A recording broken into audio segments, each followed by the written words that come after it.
Assalamualaikum warahmatullahi wabarakatuh. Di sini saya Sabrina Adiba Fitri dari kelas MPI 2C akan mempresentasikan tentang ideologi negara. Langsung saja, yang pertama saya akan membahas tentang apa itu hakikat ideologi. Hakikat ideologi merupakan hasil pemikiran manusia dan kemampuannya dalam mengadakan hubungan terhadap kehidupannya. Kemudian, apa saja macam-macam ideologi? Macam-macam ideologi ini ada 8, yaitu pertama liberalisme. Liberalisme yakni filosofi politik dan moral yang didasarkan pada kebebasan persetujuan dari yang diperintah dan persamaan di depan hukum.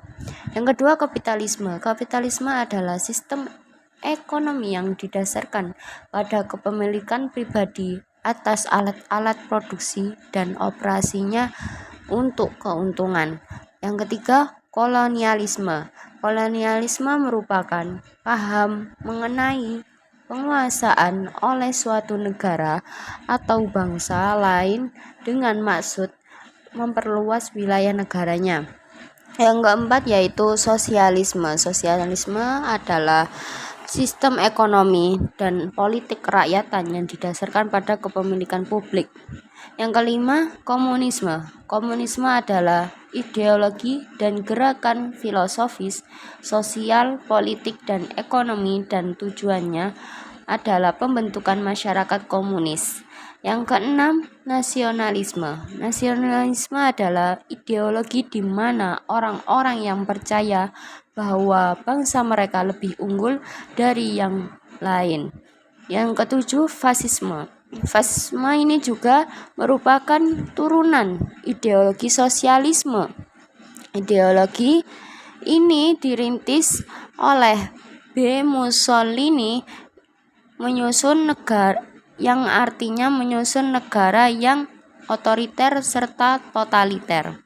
Yang kedelapan adalah feminisme. Feminisme adalah sebuah ideologi tentang mengubah cara orang melihat hak laki-laki dan perempuan, terutama perempuan, dan mengkampanyekan kesetaraan gender.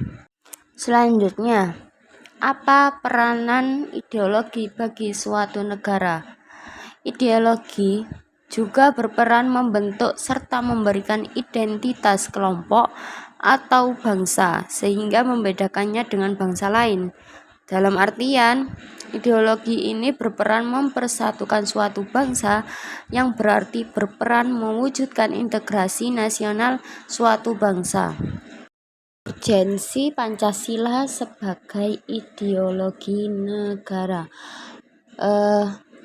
Sebagai dasar negara, Pancasila ini memiliki urgensi untuk memberikan arah dan tujuan bagi penyelenggaraan negara serta pengaturan hubungan antara warga negara dengan negara. Yang kedua yaitu sebagai pedoman hidup berbangsa dan bernegara. Pancasila juga memiliki urgensi untuk membentuk karakter bangsa yang berkualitas dan bermartabat. Yang ketiga yaitu sebagai jati diri bangsa. Pancasila juga memiliki urgensi untuk mempertahankan dan memperkuat identitas nasional bangsa Indonesia di tengah arus globalisasi dan persaingan internasional.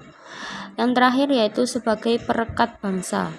Sebagai perekat bangsa, Pancasila memiliki urgensi untuk menjaga dan meningkatkan persatuan dan kesatuan bangsa Indonesia yang beraneka ragam.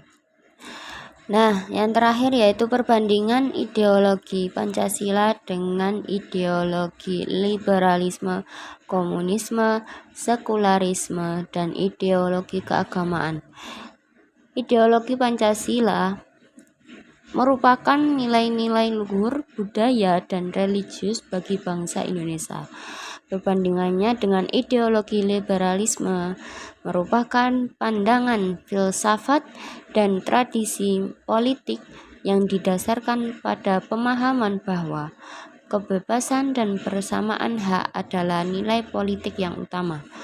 Kemudian perbandingan dengan ideologi komunisme, yaitu sebuah paham yang menekankan kepemilikan bersama atas alat-alat produksi seperti modal, tanah, tenaga kerja, yang mempunyai tujuan terwujudnya masyarakat yang makmur, masyarakat komunis tanpa kelas dan semua orang sama.